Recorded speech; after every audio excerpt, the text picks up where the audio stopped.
ازاي تعرف ان هو متأثر بغيابك بطريقة بسيطة من علم النفس؟ هنعمل حاجة اسمها تحليل سلوكياته، لان القاعدة هنا بتقولك كلما اتغيرت سلوكياته عن المعتاد كلما زادت احتمالية تأثره بغيابك، وكلما كان ثابت في غيابك على السلوكيات اللي بيعملها كلما قل احتمال انشغاله بيك، وده باستثناء الاشخاص اللي عندهم القدرة ان هم يخفوا سلوكياتهم.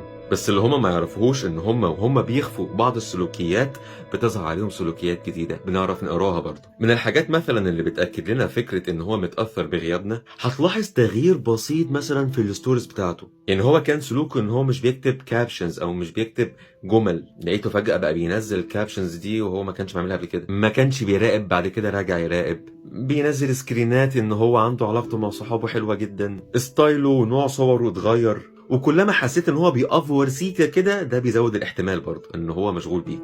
يعني من الاخر خلي المقياس عندك هو عدد السلوكيات اللي بدأ يعملها مؤخرا المختلفة عن سلوكياته الاعتيادية. طب لو افترضنا خلاص ان هو فعلا متأثر، احنا المفروض نتصرف ازاي؟ الاجابة هنا نسبية، لان كل واحد ليه علاقة مختلفة عن التاني وقصة مختلفة عن التاني خالص، فما فيش طريقة للتعامل ثابتة. بس في قاعدتين مهمين جدا حطهم حلقة في ودنك. لو انت غلطان اعتذر بشجاعة. لو زعلت وحسيت ان انت اللي اتأذيت في العلاقة دي، اوكي ازعل، بس فرق ما بين الزعل وما بين انك تحط نفسك في جو دراما كوين ودور الضحية.